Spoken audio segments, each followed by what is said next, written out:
I looked at the what you might call the 3 pillars of conversational systems: speech, understanding, and conversation. The speech recognition and text-to-speech, natural language understanding and generation, and conversation or dialogue. So we'll take a look at each of those. I'm going over the state of the art very briefly to concentrate on the future. So where are we now? Speech recognition works very well for the best cases, the quiet environments, the English, the careful speakers, the adults. And I don't know if anybody went to Jeff Adams' presentation yesterday, but he gave a really nice layout of how different factors in the speech environment affect the success of speech recognition. So going to the easiest possible situations, speech recognition works very well. And going to the more difficult situations, the noisy children talking over each other, speaking multiple languages, that kind of really hard situation, we're very far from being able to do that. I'm going to assume that everyone has interacted with Alexa and Siri and Google Home. Has anyone not? Okay, they're pretty ubiquitous now. So most of the examples I'm going to give are from Alexa and Siri. And we'll see cases where they do a very good job and cases where they don't. So moving on to the second pillar of conversational interaction, natural language understanding, they can do a really good job at what I might call generic information. That's kind of, information that is pretty pervasive within a culture.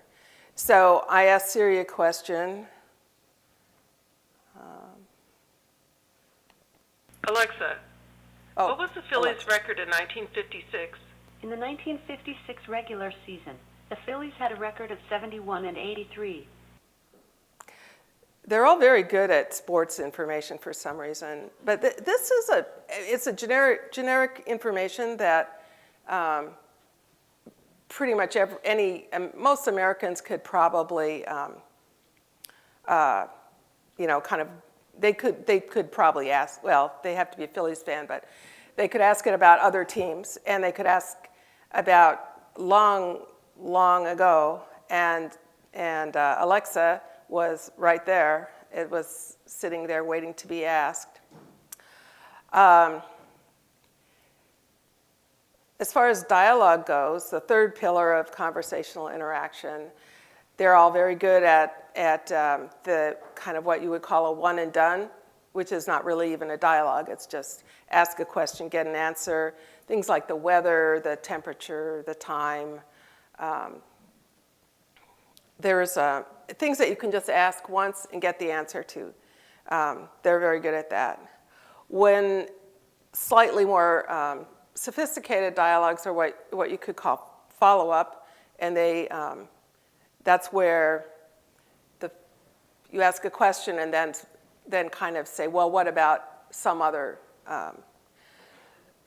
thing, like without mentioning what you're interested in. So a better way to look at that is to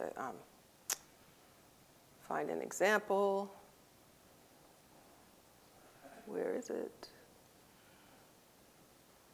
Alexa, what's the weather going to be like tomorrow? Weather alert for Plymouth meeting. There's a tornado watch in effect until Friday, April 26th, 9 p.m. Here's the forecast for tomorrow. Look for partly sunny weather with a high of 60 degrees and a low of 45 degrees.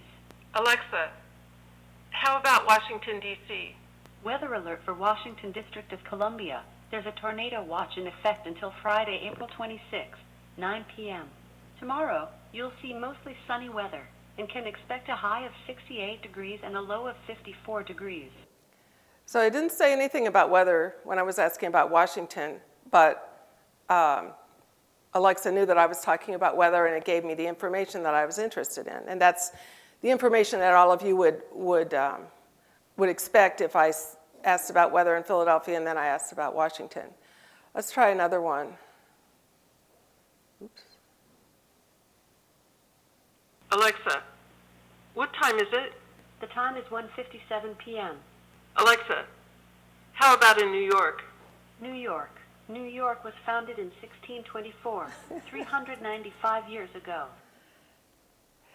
So it's got, somebody sat there back at Amazon and typed in weather follow-up, but they forgot to type time follow-up. Interestingly, Siri actually does do the time follow-up, but it doesn't mean that either one of them really has a general idea of what a follow-up question is. The third kind of dialogue that's the state of the art is slot filling, which is when you ask, let's say I asked a question like, I want to make some travel plans. You can't really answer that question without getting some more information from the user, where they want to go, when they want to go, where they're leaving from. So the paradigm is going back through that task and saying, okay, where do you want to go? When do you want to go? Where are you going? So those are kind of slots that you fill in during the conversation. And that's a pretty well understood dialogue paradigm.